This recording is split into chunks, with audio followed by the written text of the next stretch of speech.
Hello, Seahawks fans, and welcome to the 272nd episode of Real Hawk Talk. I am Brian Nemhauser. You can find me on Twitter at HawkBlogger, and holy shit, folks, we have some fun to talk about. Oh my God. Miserable, disappointing openings to any season in Seahawks franchise history. This team does what very, very few believed they would be able to do this week. Not only do they win in overtime after things went wrong. They overcome adversity. They win it with the players that caused them the problems last week. You've got Trey Brown. You've got Geno Smith. You've got so many stories in this game to talk about. We are going to break it all down. Dayna O'Gorman at Dayna OG is here to celebrate with us. And Dayna, I know you may only be able to stay for a little while, and so I want to give you first go here at telling us how you feeling. How you feeling, Dayna? Well, first of all, I want to say how impressed I am how many years you've been doing these live streams with the games, because I just did my second one for PSF. I'm freaking exhausted. I don't know.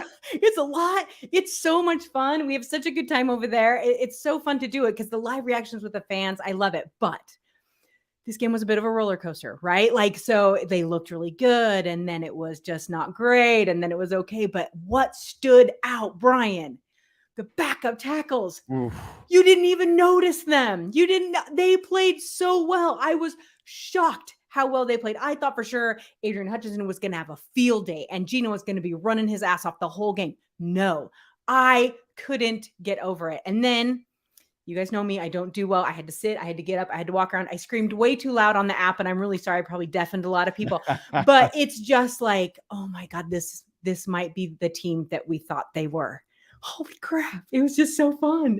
You know what? That's part of it, Dayna, is we're analytical. We spend more time on this stuff than most people. We look at every little detail. We analyze every move, every decision, every player, every coach, every GM. And that's part of the deal. But we're also fans. We get caught up in the emotion just like anybody else. And look, that first game of the season, it was hard not to leave that feeling like, man, I'm not looking forward to the rest of this year. I don't want to watch that team play 16 more games. Like, I don't even want to turn it on. I don't want to drive down and take the light rail or whatever else to go to these games and just be embarrassed like that. It's just, I didn't want that. It's like, oh my God. And then you start wondering about, man, was I that far off on Geno Smith? I was so in on Geno Smith. And I'm like, I'm not even worried. The amount of people that asked me, Dayna, do you feel like Geno's got to prove himself again this year? And I'm like, no, I saw enough. I know who this guy is. And then that first game was worse than almost any game he played last year. Right. And you're like, uh-oh. And then the tackles go out and you're like, uh-oh. You think you're done. 12 yards and a half? It was bad. And then to come in here, the Detroit Lions are a legit team. This is a legit playoff team. They had a Barry Sanders statue that they unveiled. They're coming off a win over the Super Bowl champs on the road.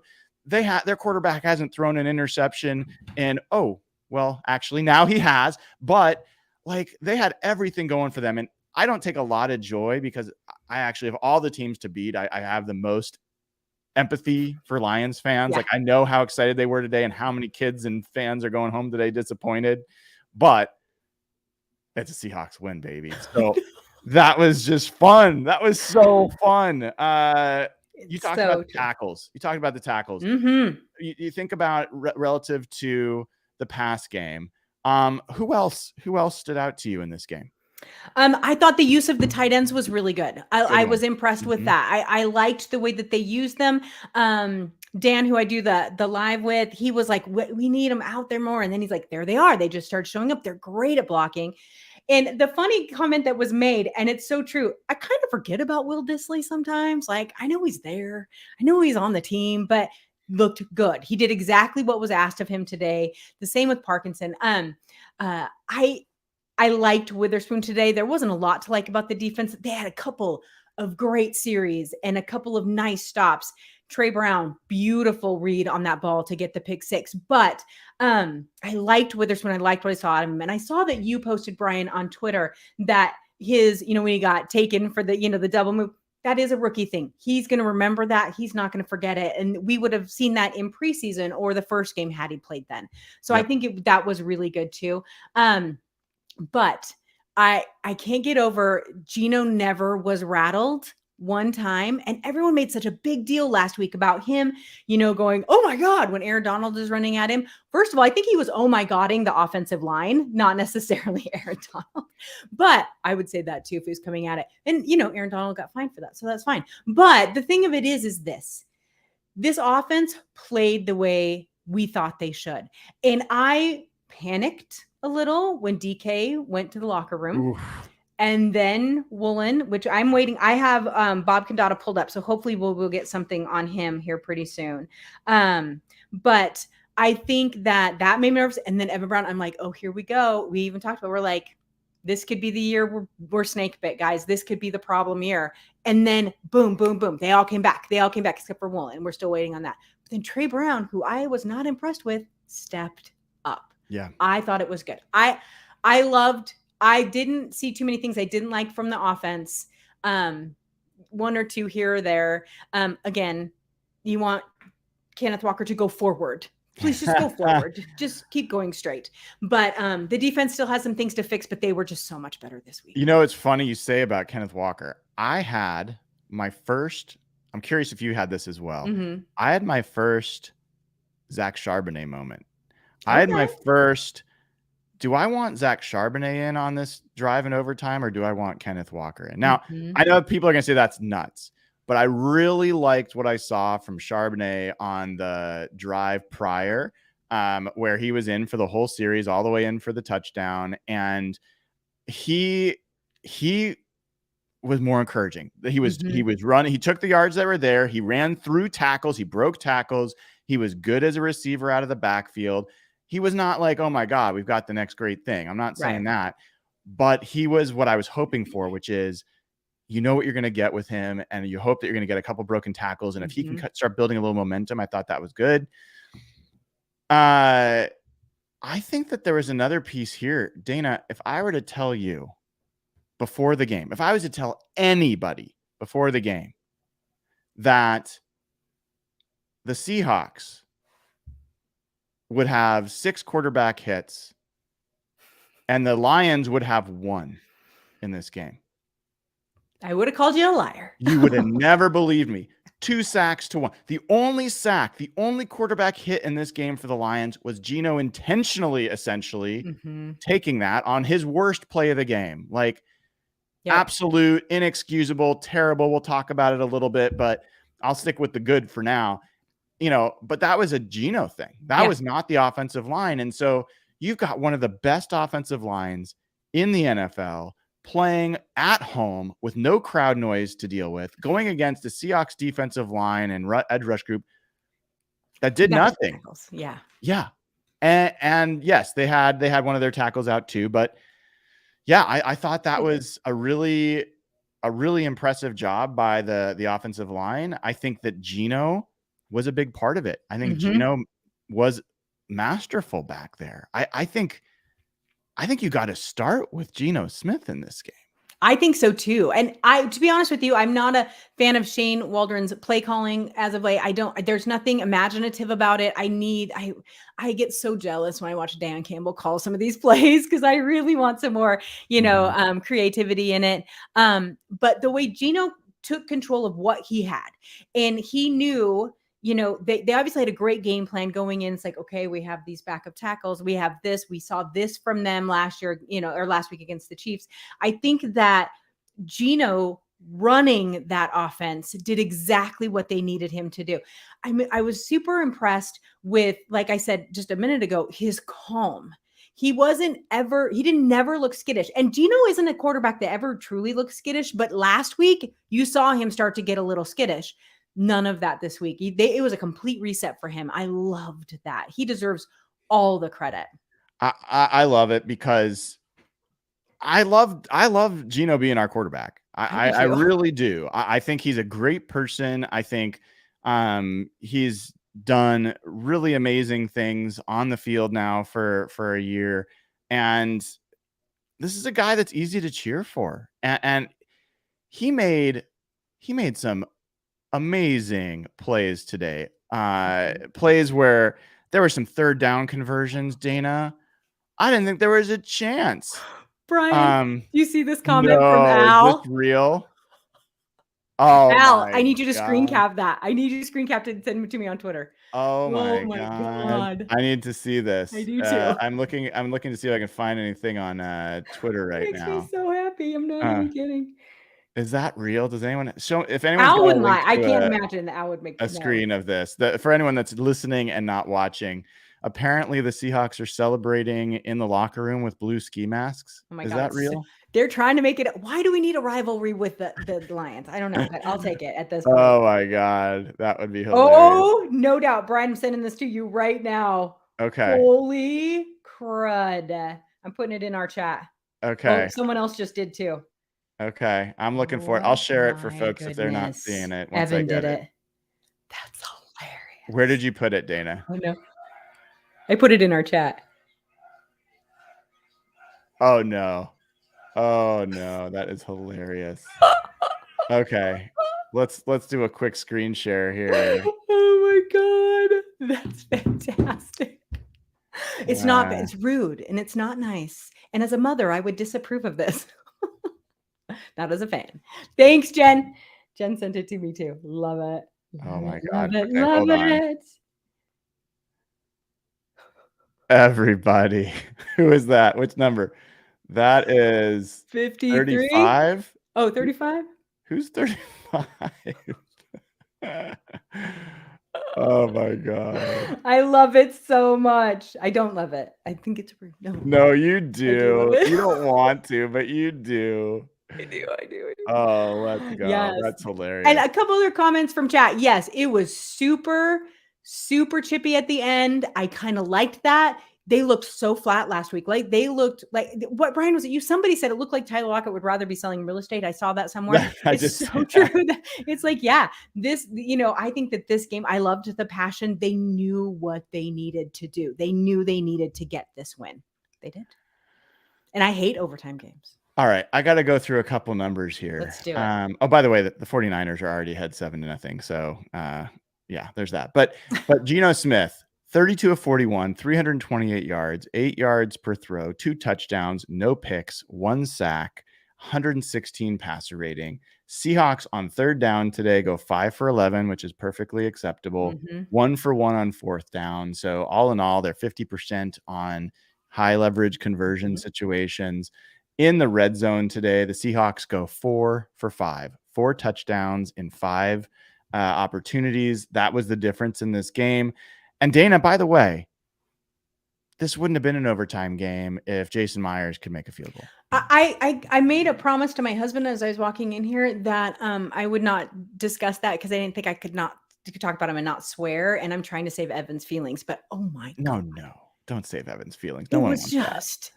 I mean, ridiculous. But at the same time, he is a hot and cold kicker. Everyone talked about how good he was last year. Yeah, he was good last year, but can we talk about the couple years before? I mean, it's just the way it is with him. And, I guess the point that people don't leave it up to your kicker. You're right. But he is a member of the team, right? So I don't know. Wait, so I'm seeing they're showing the Lions with 3 turnovers. And I've got to remember there was the fumble right after halftime. Huge turning point. We got to talk about that. Absolutely. There was the pick 6.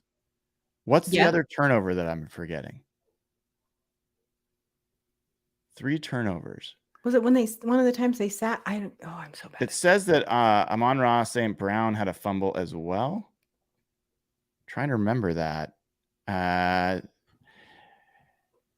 No, they've got 2 fumbles that were lost. One by David Montgomery, which is, I think, the one right after half. And then the Amon-Ra St. Brown fumble, which I don't remember that one. Fumble before half. Is there a fumble before halftime? What are they telling us in here? They're saying that there's a fumble before halftime. I'm spacing on that one, to be honest. So apologies there. Right before the half. right Okay. before half. I'm spacing. I honestly usually I'm pretty good at remembering big moments, but I don't remember, I don't remember that play. Right. No, me neither. Who was that? I'm trying to remember. Was that who forced the on fumble? fourth down? Was it on fourth down?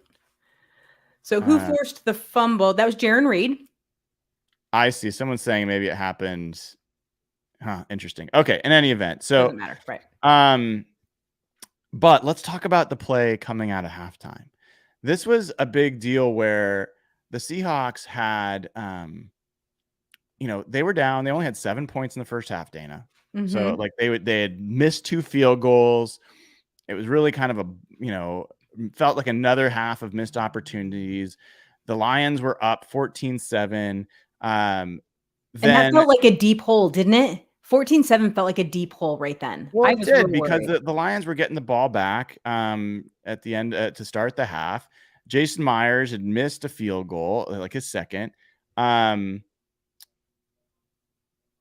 yeah, maybe I walked out and didn't see this final play. With 2 seconds. That's probably what happened. I think I walked out of the room. That's why I missed that play.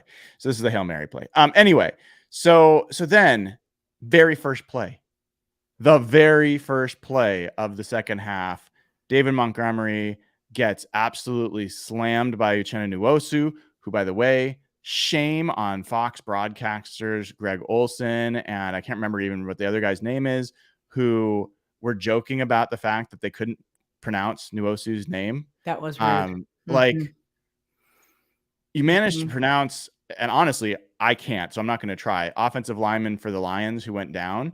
Uchenna Nwosu is a Pro Bowl player for the Seahawks and show some respect, work some time, like it's your job. But so anyway. Here's the thing.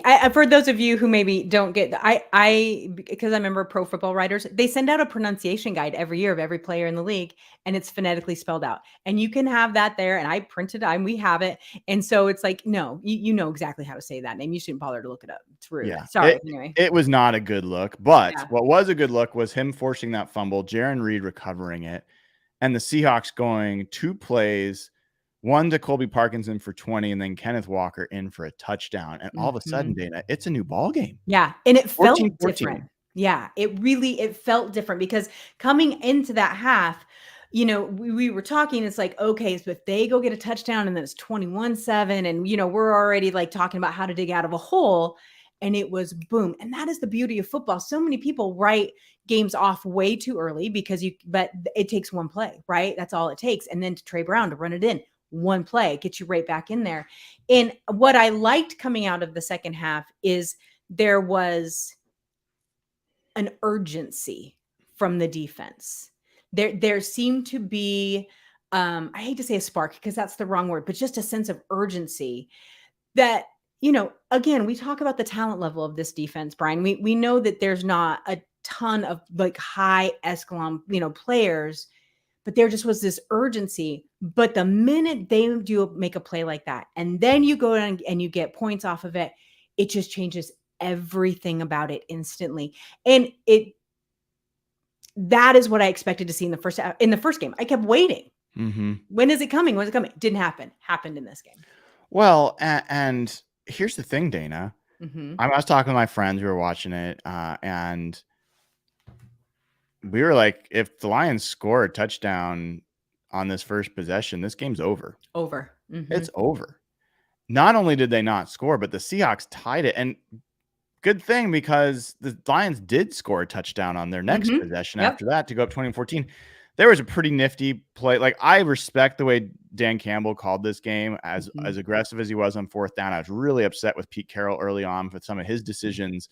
He might as well punt on third down. Like, it was like, what are you doing? It was really, really, really disappointing. But in any event, there was a great fourth down play call. I think this is one of the ones you're mentioning about being jealous of them. This was 4th and 3 at the Seahawks 11, where they run a misdirection play that looked like it was going one way, and they pitch it to Amon-Ra St. Brown going the other way.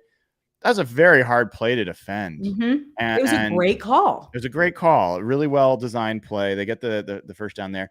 There was some weird penalties in this game, Dayna. Can we talk about that for a second? So many, like, baffling one. Yes, go ahead. Yeah, that's so one of them came on this drive. It was much earlier. It was back when in Seahawks territory, Mhm. and they called a face mask on Trey Brown for tackling a receiver by the back of the helmet. Mhm. My only question is, did he have a handful in the front? Because otherwise, No. that's not a face mask. No, from what I've always been taught is that face mask means front, like literally face The mask and face mask. pulling down. Mhm. And so grabbing the back of the helmet, I've never heard of that. Maybe that's a change that I missed, but that seemed like a really questionable Mhm. call. Mhm. The intentional grounding on Gino. Even the announcers were like, "I have no idea what they're talking about. That's not yeah, Tyler ran the wrong route. That's it." Yeah, Well, it made no exactly. sense. Well, Yeah. and here's the thing. It says in the rule book, Gino, I actually I have to admit, when the play happened, my first thought is, are they going to call intentional grounding for that? Mhm. But it says literally in the rule book, there has to be imminent danger of a sack. There is no one close Mm-mm. to Gino on that. It was a absolute missed call. We were going to hear from Pete Carroll this week, Yep. Dayna, and that they got an apology from the NFL. Oh. Sorry, we missed that. I'm Yeah. sure of it on that point. Yeah. And then you have to talk about the offensive pass interference on Colby Parkinson. What did you think of that play? I didn't see it. I didn't see it. I was like, what are they talking about? I didn't see it. It was so ticky-tack. And obviously I wasn't the only one. Lots of people on Twitter, lots of people in our chat, lots of people. And then the announcers were like, I'm not so, and they didn't even bother to ask Dean Blandino, which tells you something. They didn't want to hear what Dean Blandino had to say. But yeah, I thought that was really bizarre too. Someone said there was bad calls on both sides. I will agree. There was a couple of that probably should have been called on the Lions too, but that just goes to the tone of officiating. But it makes you wonder when it's an important play, that intentional grounding, that's a huge play. And you're going to call that then? That's when you're interfering with the game too much. It was highly questionable. Pete Carroll is doing his post-game interview right now. I'll give you a couple updates here. He starts by saying there's a lot of people that wrote us off because they didn't think that Stone Forsythe could get it done and Jake Curran could get it done, but they did. They did a phenomenal job today. He mentions about DK getting hurt early, coming back and finishing this game. He ends up being the leading receiver in this game, which is a big deal.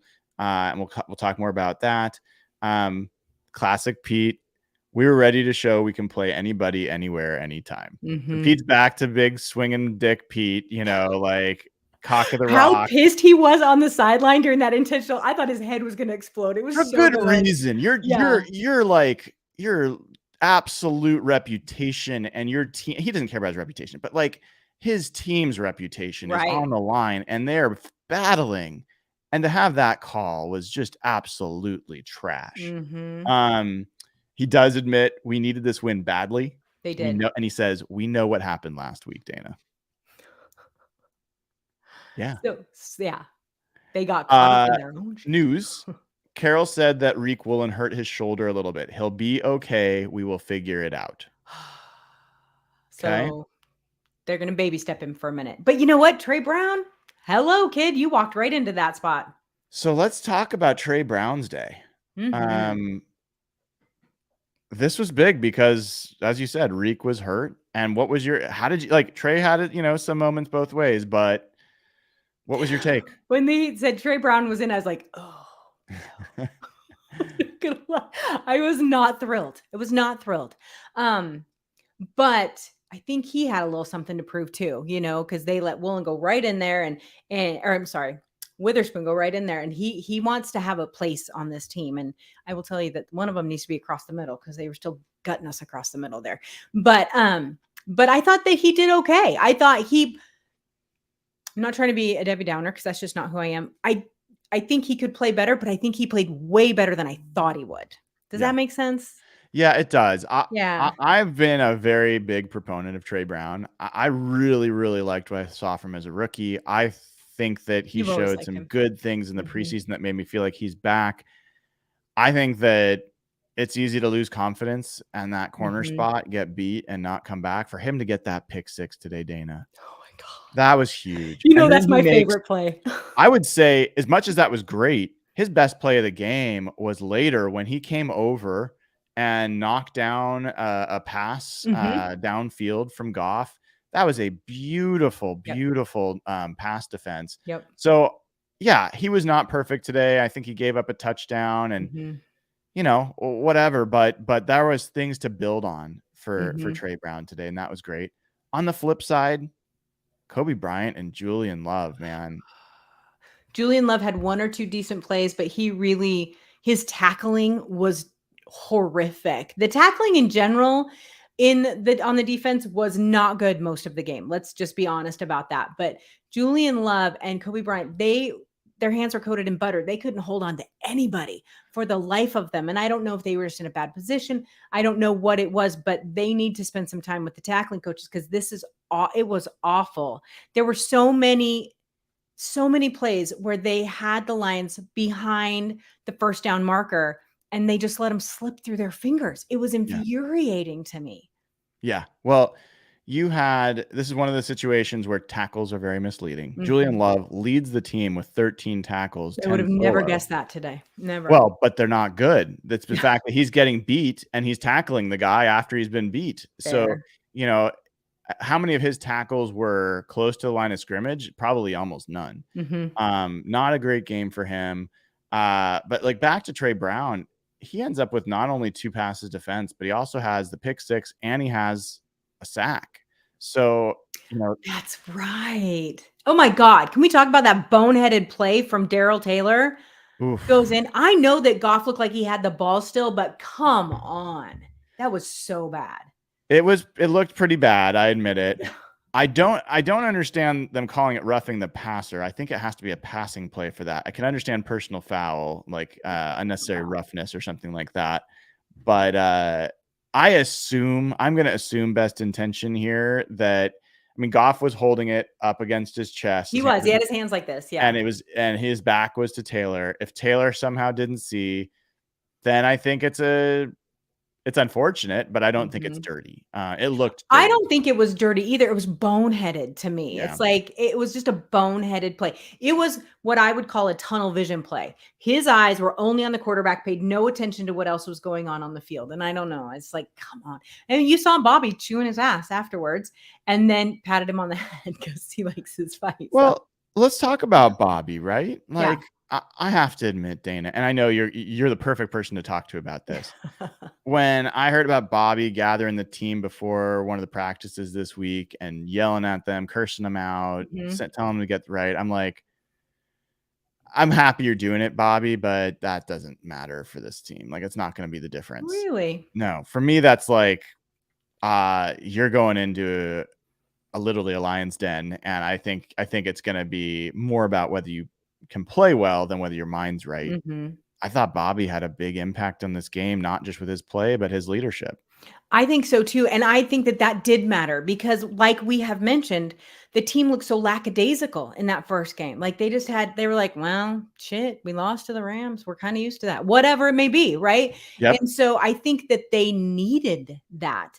And in another situation where they had fought their butts off and still just stunk and looked terrible, but they didn't. You saw that Tyler, was just sitting on the sideline. No one seemed to care. And so I think that is probably, I don't know, Bobby, what he saw and what he was not going to tolerate. And it was different. They were fired up. Yeah. Oh, Jen says in comments, I don't know if you want to put that up there, DK having to calm Bobby down on the Lions sideline. That was funny. Bobby was going. That's true. It was. I was like, what are you doing, Bobby? Like, you're going to get a penalty here. Don't do it. I know. I'm like, no. Sit down. Knock it off. Yeah. It was very, very scary. Because when Bobby gets that mad and then Pete had been mad, flags usually fly at that point. Yes. And I just didn't want anyone to screw it up. Yes. I'm going to throw something to you for a second because I got to go check on my kid who I think is walking around somewhere he shouldn't be. I'll be right back. But talk to me for a second about the run defense today, which ends up giving up 100 yards, but only 102 yards on 3.8 yards per carry. I think that's progress. I'm curious what your thoughts are. I think it was progress too.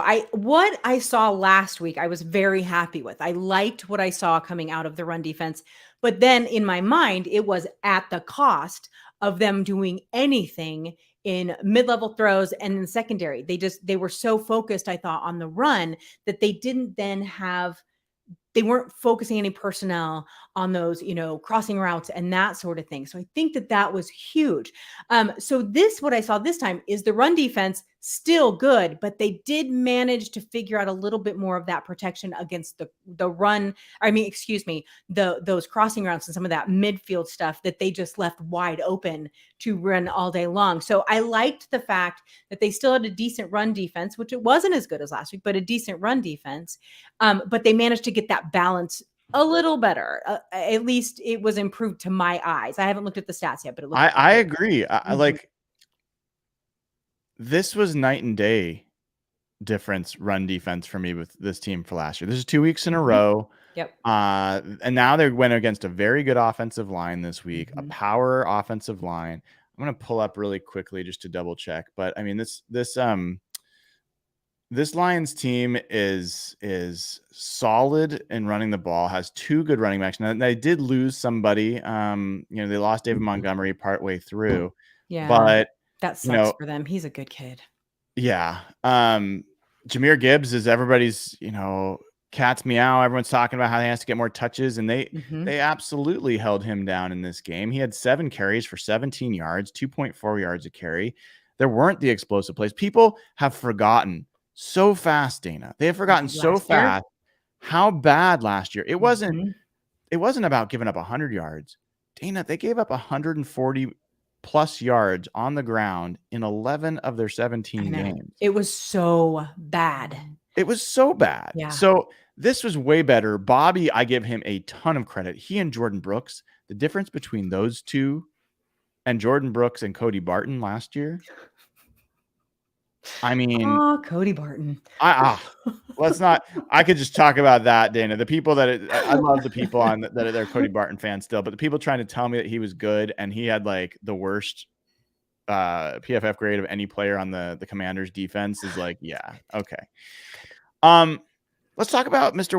Witherspoon for a second. Like you mentioned him a little bit earlier, and my take was pretty good debut. The mistakes that I saw from him were mistakes I would expect from someone playing their first game on the road that didn't get any preseason snaps, missed a lot of training camp, and showed some savvy. Like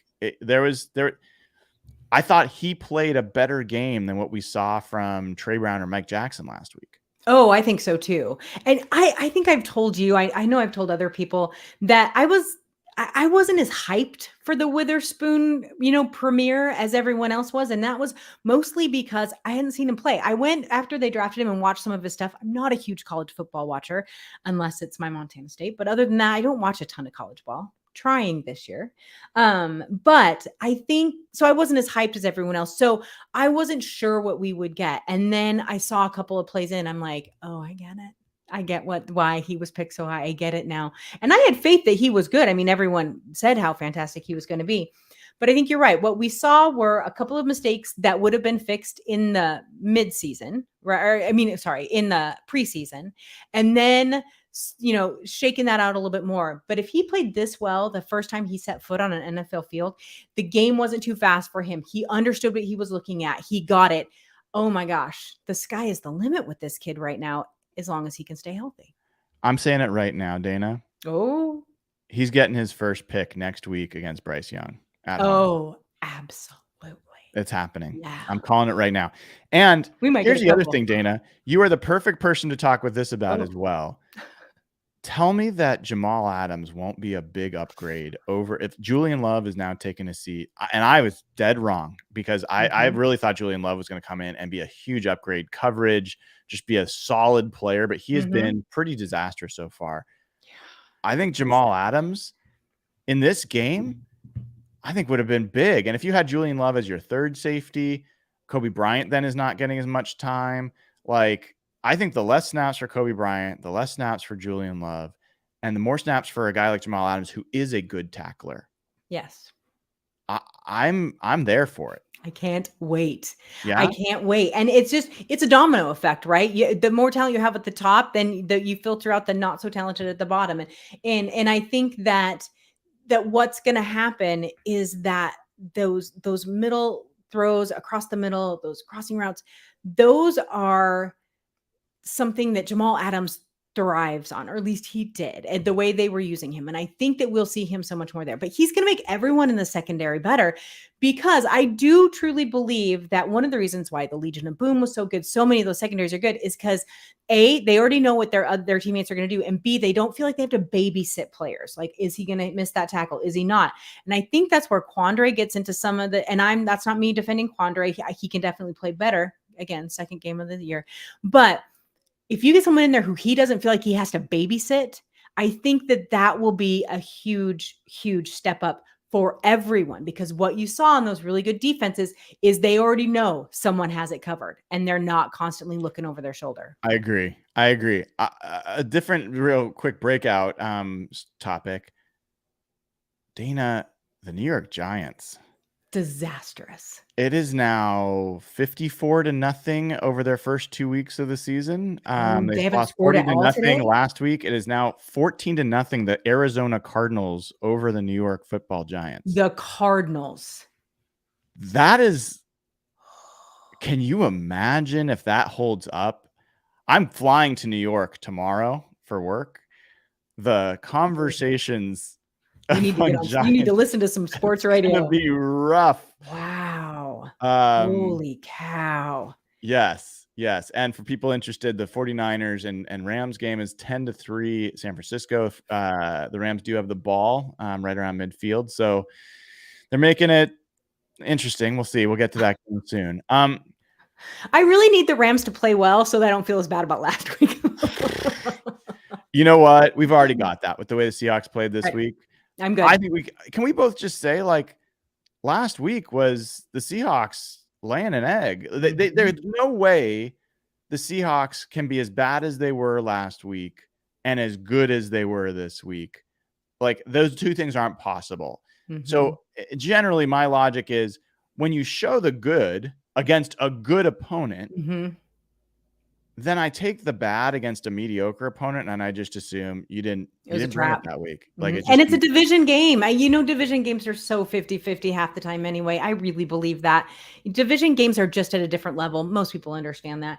But I think that I think there was an assumption by many, including the entire Seahawks team, of how bad the Rams were going to be. And it kicked their ass last week. And this week they're like, we will not do that again. And that's what we need. We need a Seahawks team with the chip on their shoulder, something to prove, thinking they're the underdogs. That is when they play their best. Agreed. All right. Let me make a couple more shout outs here. I thought that Mario Edwards flashed a couple times today. Wasn't huge, but he was in the backfield. He had a tackle for loss. He did all right. I thought Jarek Reed deserves a shout out. Fantastic coverage as a gunner on special teams. We have not had fantastic gunner play on special teams for a few years. If he can be that, that's a big deal. Paired with Michael Dixon deserves a shout out today. Michael Dixon, 3 punts, 152 yards, averaged 51 yards per punt, including a 64-yarder. This guy punted the hell out of the ball on the back of the end zone, gave the Seahawks a chance to even after Geno's play. So I thought Michael Dixon had a really admirable game. Other guys, I will say on the other side, Quandre Diggs, he had a big hit. So it was nice to see that he actually started to woke up. He is not affecting the game the way I expect him to affect the game. This reminds me a little bit of last year in the early part of the year. So I hope he gets going. I thought that the linebackers struggled in coverage again. Where, like, Bobby and Jordan, there's a lot of running backs and tight end plays that were not great. Does that come from poor line play though? I don't think so. No. Okay. I think that was my read, at least. I thought that the linebackers struggled in coverage today. And then, go back to the receivers. Like, we barely talked about Tyler Lockett. Is there anything more typical than Tyler Lockett walking off the game in overtime with a touchdown, and we haven't mentioned him yet. I know, because that's Tyler Lockett's life, right? That no one mentions the things The that guy he had does. 2 touchdowns Oh my today. God. Amazing. Amazing. And who else would you want to throw to? I mean, nothing against, JSN, or I know a bunch of people wanted JSN to get his first touchdown. I get that. And DK is a beast, but DK, anytime he's near at least last year, I haven't looked at these 2 games. Last year, anytime he was anywhere near the end zone, there were 2 defenders on him at all time. It's because he's so big, right? And then not an excuse, but it just is the way it is. So Tyler's your shifty one. He's the one that they only need one guy on because he's so little, right? And then it bites him in every single time. Amazing game from him. I think we did not give DK enough credit. 6 catches for 75 yards, 6 catches and 6 targets. He made some terrific catches. The early in the game, that almost was a touchdown where he got hurt. But then even the 3rd down throw, I think it was in overtime. It was. Oh man, Dayna, my chest is in pain after that game. I like, for a game that I should have had no expectations, my heart was pounding in that game. DK made big plays. Other guy I want to shout out, like you mentioned the tight ends, I want to go with you. Noah Fant. He looked good today. He had big game today. He had their biggest play, 31 yards. He had multiple catches. Colby Parkinson had some big plays today. Uncle Will Dissly had some big plays today. And yeah, JSN, this was a building block game for JSN. This wasn't a flash game, but it was 5 catches, 6 targets, 34 yards. Nothing spectacular, but when you've got DK going 6 for 6, Tyler going 8 for 10, and then Jackson going 5 for 6, you've got, what's the quick math? You've got 14, 19 out of 22 targets to the receivers. That's the kind of efficiency you want to see. Right. So like, I think JSN can build on this. So like, there's a lot of guys that deserve a little bit of love, other than Julian Love, for this game. And last thing I'll ask you, and then we'll all go have our afternoons. What about the coaching staff? We railed against coaching staff last week. You talked about Waldron. I think you're right, not that creative. Hard to fault him overall when you've got no offensive tackles to start and you put up almost 400 yards of offense and 37 points. Oh no, I'm not mad. I'm just saying the creativity I think is lacking sometimes. I don't think he called an okay game today. He called an efficient game, and really isn't that what you want? I just like some of the creative stuff that Dan Campbell does and a couple other coaches around here. Oh, the Rams tied it up. See, I'm already feeling better about last week. You have no idea. And so I think that's what I meant by that. Clint Hurt, this game made me feel a little better about him. I think that last year, I knew they wouldn't fire him. They were going to give him one more year to try and right this ship. And I still think that there's a lot of missing pieces in that defense, and they really still need to trade for a pass rusher. I'm going to stay with that or get one somewhere. But I just think that I did not like what I saw in the first half, but I think the halftime adjustments were done well. I think that they did increase and improve and get better in the second time, in the second half. And so does he get credit for that? Sure. Absolutely. He does. But I think that, again, I have to remind myself, second game of the season, it is my mantra. You don't know who a team is until game 4 to 6. You just don't. And so to see this big of a jump of improvement, that's encouraging to me. I am way too emotional, Dayna. I mean, let's just be totally honest. My mind's looking and drifting at the scoreboard, and I'm like, 1-1. We're gonna beat Carolina at home. We're gonna be 2-1. The Giants. We're going to New York. We're winning that game now. We're 3-1. Yeah, unless they're 0-3, and then they have some crazy game. Anyway. I mean, I don't know. Anyway, we'll talk about that later. But someone mentioned in chat Draymond Jones. I think that's a good call out. Draymond Jones had 2 plays. Everyone's going to talk about the sack, which is fair. He had a play where he knocked his guy on his can that interrupted, that caused a play at the goal line not to work out for Detroit. So I think there was a couple plays that Draymond Jones showed up, but generally still. Is that enough for what we're paying him? No way. But I'm so frustrated in the first half with him. So frustrated. I mean, Dayna, when you're in the desert, a thimble of water, you'll take it. You'll take it. Congratulations, Draymond, for being our thimble of water. That's what I'm saying. And then the only other thing I'll say from a coaching and just performance standpoint is the Seahawks, it ends up looking not as good as it could have. So third down last week was a disaster. 11 for 17. The Seahawks were dead last in the NFL in third down conversions against. At one point in this game, they'd given up 2 for 2. So it was already to 13 for 19 on the season. And then they stopped the next 4. It was 3 for 7. It ended up that Detroit was 6 for 11, which unfortunately still isn't good. Anytime you're giving up 50% or more on third down, it's not good. But they did hold them to 1 for 3 on fourth down. You put it together, it's 7 for 14. So 50% still not good. But progress. It felt like there was progress on third down. It felt like it was a little bit less hopeless. There weren't these like bust wide open passes all the time. Yep. Still want to see a lot better there. I do want to see him get better, but I was encouraged that, we knew that they knew it was a problem, but it seems like they're starting to figure out some schemes for that and trying to make that better. So again, that's another thimble of water, I guess, they're getting better. But at the same time, to the fan eye, to the naked eye, without even looking at the stats, it felt like they were tougher. The defense was tougher this time. It was harder for the Lions to get these instead of, it's 3rd and 9, but we're going to get, 30 yards. And so that to me felt like an improvement too. They were still managing to get the third down, but it felt like it was first down plus a half a yard instead of first down. I think that's a great call. And the Seahawks were without Boye Mafe and Devin Bush and some other guys that can be helpful.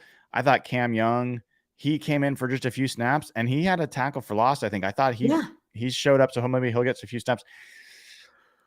Defensive tackle play has not been the main issue for the Seahawks. And it's where I think a lot of us thought there would be the main problem. But yes, they need to get a pass rush. It's a really big part of how this team's going to actually be relevant. Dayna, let me just say, for folks that haven't already, please give the show a like. We appreciate it. Subscribe to the channel. Most importantly, go to patreon.com/hawkblogger. Sign up right now. Get immediate access to the Slack channel where the conversation is popping right now. And it never stops. It never stops. It is such a great group in there. You can be part of it. Very quick to get in there. And you get to ask us questions each week. And we give away tickets to games. And all the proceeds go to charity. We've donated over $260,000 to amazing causes over the years. You can be part of what is, I think, the best community in Seahawks fan communities, I guess, would be the group we're talking about. So give a like, patreon.com/hawkblogger. Sign up now. Dayna, last closing thoughts for you. Pure joy, first of all. And because a win like that just boosts you so much. But also, it's almost a sigh of relief. The improvement was there. The win was there. What we thought this team would be now seems to be coming to light. So I'm happy. Love it. Love it. For me, all hail 17-0 Arizona. Oh my goodness. Oh my goodness. The Giants. We'll have to go look and see what's going on there. Anyway. For me, all hail Geno Smith. There was a lot of talk about, he's had bad half of the year and now it's like however many games in a row. That anyone that said he's had bad games, yes, exactly. It's time to quiet down and it's time to get on board. It's time to get on board and just know that this guy, he had so much working against him today. He was the number one reason, as far as I'm concerned, this team wins. There is zero chance that if Drew Lock was in there, they win this game. I think there's zero chance potentially that there's a lot of quarterbacks that could have been in there after what happened last week with these tackles, making the calls at the line of scrimmage, making adjustments, making the correct reads, having the just stones to make these throws in clutch situations to convert. This was a Geno Smith revival game, and I loved it. So let's hope the boys get healthy. Let's get Jamal Adams back on the field next week. Let's get Devin Witherspoon gaining momentum and gaining confidence. Let's get the tackles, Charles Cross maybe back next week. We'll have Jason Peters if we need him. We'll have, let's build. Let's build. Let's get Zach Charbonnet. Let's get JSN his first touchdown. Let's just go. So, now the monkey's off your back. Now the season has started. Now let's go. Let's go. Let's go have some fun. That's my walk off for you. Absolute thank you to Dayna O'Gorman at Dayna OG on Twitter for putting up with all my craziness in post game and keeping us company. Please follow her. She's got great material as well. And I'm Brian Nemhauser at Hawk Blogger. You can find me. Go to patreon.com/HawkBlogger, sign up and join the Slack channel. We'll talk to you all soon. Hope you have a wonderful rest of your Sunday. Go Hawks and go Rams.